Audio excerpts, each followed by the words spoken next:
now. Good luck. Guys, isang kamay sa mesa, tapos isang kamay sa likod. Final round. Pwede pa kayo manalo. Dito sa round na ito, triple na o times 3 ang value ng bawat correct answer. Kaya pwede kayong humabol. Here it goes. Nag-survey kami ng 100 tao and the top 4 answers are on the board. Ano ang madalas pag-awayan ng magkumare? Andre. Lalaki. Lalaki. Yes! Ang sabi ni Andre, lalaki. Ang sabi ng survey ay...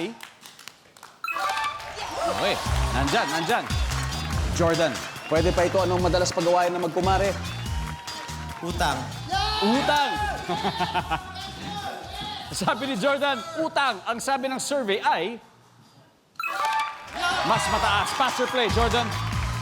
Play. May chance pa kayo. Okay.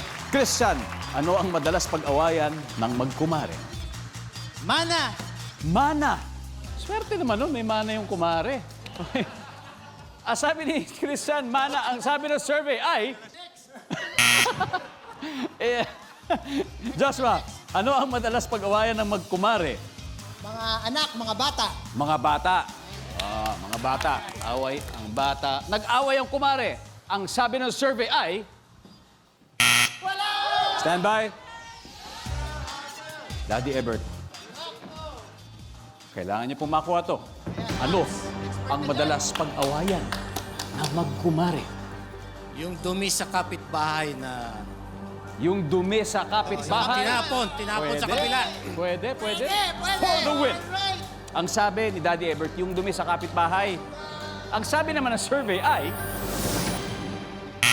Wala. Okay, here is your chance. What's the usual cause of fight or misunderstanding between female friends or magkumare? Andre. Isa pang lalaki. Sa panglalaki, Lauren. Gossip. Gossip o chismis. Direk Gino. Anak. Anak. Okay, Jazz.